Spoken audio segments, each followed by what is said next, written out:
मन में उठ रहे सवालों को कैसे शांत करें? बेचैनी को कैसे शांत करें?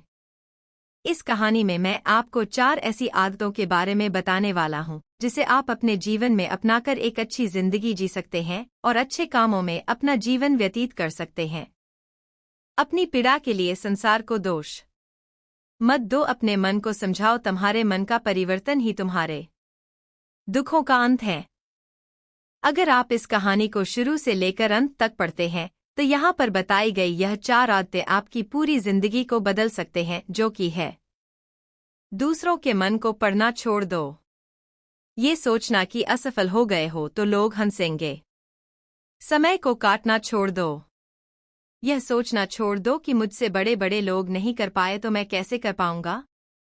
अगर आप इन 4 आदतों को अपने जीवन में अपना लेते हैं तो फिर आप अपने जीवन को एक खुशहाल जिंदगी में बदल देंगे और फिर आपका मन कभी भी बेचैन नहीं होगा, ना ही उदास रहेगी और ना ही बेफिजूल के कामों में व्यस्त रहेगा।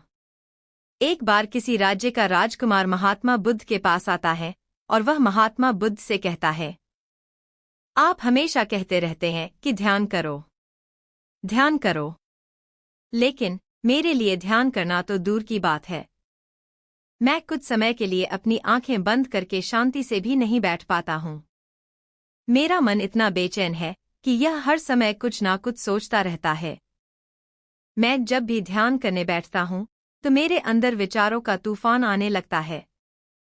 लोगों के बारे में सोचकर, अपने जीवन की बीती घटनाओं के बारे में और अपने भविष्य के बारे में और ऐसी ही ना जाने कितने सारे अजीबोगरीब विचार लगातार मेरे मन में आते रहते हैं। मैं इन्हें रोकने की बहुत कोशिश करता हूँ, लेकिन जब मैं इन्हें रोकने में असफल हो जाता हूँ तो मैं ध्यान को तोड़कर बैठ जाता हूँ। इतनी बातें कहने के बाद वह महात्मा बुद्ध की ओर देखता है और कहता है, बुद्ध, आप मेरी इस समस्या का कोई समाधान बताएं। बुद्ध ने कहा, मैं क्या समाधान बता सकता हूँ? सोचो, तुम्हारा ही मन है, लेकिन यह तुम्हें कुछ देर तक आंख बंद करके बैठने भी नहीं देता है। कितना आजाद कर रखा है तुमने इसे।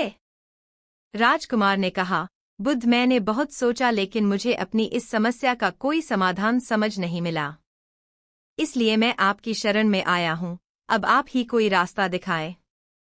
बुद्ध ने कुछ देर तक राजकुमार के चेहरे की तरफ बड़े ध्यान से देखा और फिर कहा, ठीक है, तुम ये 4 आदतें छोड़ दो और फिर तुम्हारा मन लगने लगेगा। राजकुमार पूरे ध्यान लगाकर बुद्ध की बातें सुनने लगा। बुद्ध ने कहा, पहली आदत, दूसरों के मन को पढ़ना छोड़ दो। तुम और तुम्हारे जैसे ज्यादातर लोग यही गलती कर रहे हैं कि वो दूसरों की मन की बातों को पढ़ने का प्रयास कर रहे हैं कि अच्छा, सामने वाला मेरे बारे में ऐसा सोच रहा है, और यही एक आदत तुम्हें सबसे ज्यादा बेचैन और परेशान कर रही है। ज्यादातर उत्सवों पर लोग दूसरों के मन की बातों को गलत और नकारात्मक तरीके से ही पढ़ते हैं। जैसे कि लोग अक्सर सोचते हैं कि दूसरे लोग उनकी तरक्की से जलते हैं, उसे नीचा दिखाना चाहते हैं, उसे पसंद नहीं करते, उसकी मदद नहीं करना चाहते और ऐसी ही ना जाने कितनी सारी नकारात्मक बातें ये लोग दूसरों के प्रति अपने अंदर बैठा लेते हैं। फिर उनके बारे में ही सोचते रहते हैं, उनसे बदला लेने के तरीके सोचते रहते हैं, उन्हें नीचा दिखाने के मौके ढूंढते रहते हैं, और दूसरों के प्रति यही नकारात्मक सोच इन्हें दुखी करती है, और फिर ये लोग बेचैनी महसूस करते हैं। इसलिए दूसरे लोग क्या सोच रहे हैं इसका अनुमान लगाना बंद करो। दूसरे लोगों के विचारों को पढ़ने की कोशिश करना बंद करो। अगर पढ़ना ही है तो खुद के विचारों को पढ़ना शुरू करो कि तुम्हारे अंदर क्या चल रहा है। कहीं तुम नकारात्मक सोच, शिकायत या बुराई करने जैसी आदतों के शिकार तो नहीं हो रहे हो? बुद्ध ने कहा, दूसरी आदत ये सोचना कि असफल हो गए हो तो लोग हंसेंगे। हंसने दो। लोगों को असफलता पर हंसना तो लोगों का धर्म है, क्योंकि अगर तुम सफल हो जाते तो यही तो वो लोग हैं जो तुम्हारी तारीफ करते, तुम्हें सम्मान देते, तुम पर गर्व करते। अगर तुम अपनी सफल होने पर दूसरों से तारीफ की उम्मीद करते हो तो अपनी असफलता पर उनके हंसने से तुम्हें दुखी नहीं होना चाहिए। और समस्या ही यही है कि हम इंसान असफलता को बुरा मानते हैं, जबकि असफल होना सफल होने से भी ज्यादा जरूरी है।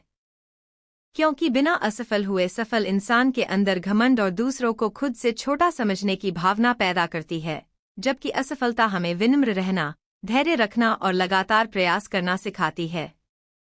इसलिए असफलता को बुरा मत समझो, और अगर तुम्हारे काम में असफल होने की संभावना नहीं है तो इसका अर्थ है कि तुमने अपना लक्ष्य अपनी क्षमताओं से छोटा बनाया है। और अगर लोग तुम पर हंस नहीं रहे, तुम्हें ताने नहीं मार रहे हैं, तुम्हारी बुराई नहीं कर रहे हैं, तो तुम अंदर से मरे हुए हो। तुम अपने मानसिक सीमाओं से बाहर जाकर कुछ नया करने का प्रयास नहीं कर रहे हो, क्योंकि असफल भी वही होता है जो कुछ नया करने का प्रयास करता है। और एक बात हमेशा याद रखना, अगर तुम्हारे अंदर असफल होने का साहस नहीं है तो तुम कभी भी बड़ा लक्ष्य हासिल नहीं कर सकते जो तुम करना चाहते हो। इसलिए असफल होने और लोगों के हंसने से डरना बंद कर दो। बुद्ध ने आगे कहा, तीसरी आदत, समय को काटना छोड़ दो। लोगों को लगता है कि वो समय को काट रहे हैं, लेकिन असल में समय हर बार उन्हें काट रहा है। लोगों के द्वारा समय को व्यर्थ के कामों में बर्बाद करने का केवल एक ही कारण है, और वह यह है कि उन्हें लगता है कि उनके पास बहुत समय है, जबकि सच्चाई यह नहीं है, क्योंकि उनसे पहले वाले लोगों को भी यही लगता था कि उनके पास बहुत समय है।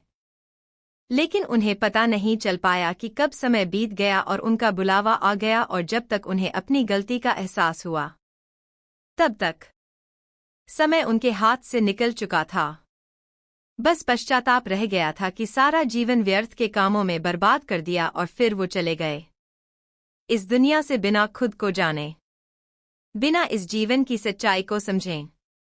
इसलिए जब तक यह जीवन है, इसे अच्छे कामों में लगाओ, खुद को जानने में, दूसरों की मदद करने में, लोगों को सही राह दिखाने में, मानवता के कल्याण में। और दूसरी बात, समय को बर्बाद करने से आज तक किसी को खुशी नहीं मिली है।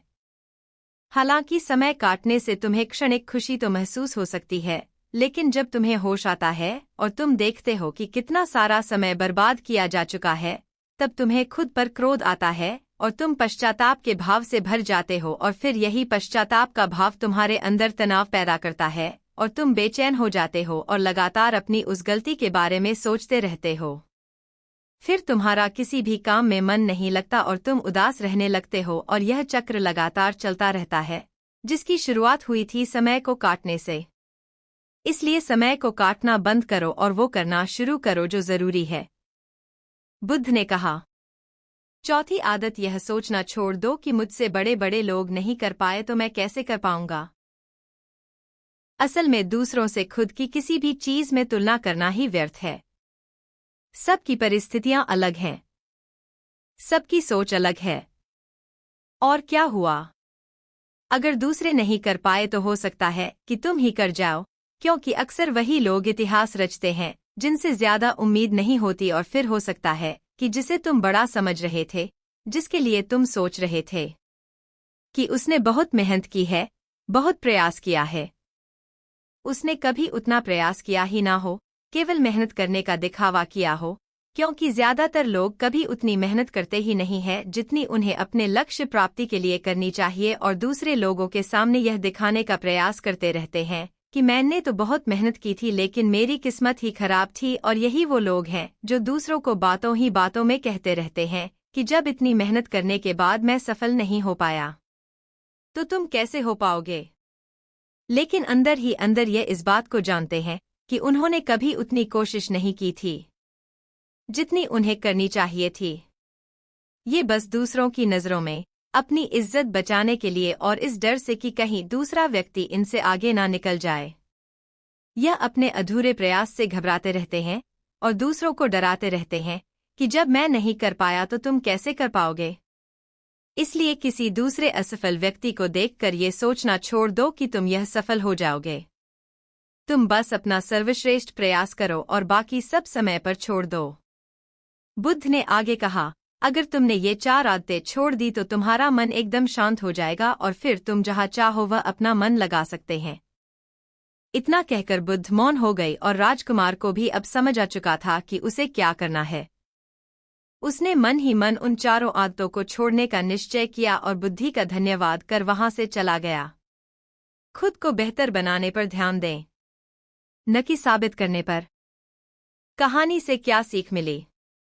दोस्तों, इस कहानी से हमें यह शिक्षा मिलती है कि हमें यह नहीं सोचना चाहिए कि लोग मेरे बारे में क्या सोच रहे हैं। अगर मैं कोई काम करता हूँ तो लोग उसे काम को लेकर हंसेंगे। इसके अलावा हमें अपना व्यर्थ ही समय बर्बाद नहीं करना चाहिए। इसके अलावा हमें कभी भी यह नहीं सोचना चाहिए कि अगर किसी व्यक्ति से कोई काम नहीं हो पाया है तो मैं उसे नहीं कर पाऊंगा। अगर दोस्तों आप मेहनत से किसी भी काम को करते हैं तो कोई भी काम छोटा या बड़ा नहीं होता और एक ना एक दिन सफलता अवश्य मिलती है। लोगों की राय से ज्यादा अपनी शांति को महत्व दे। हमेशा खुश रहोगे।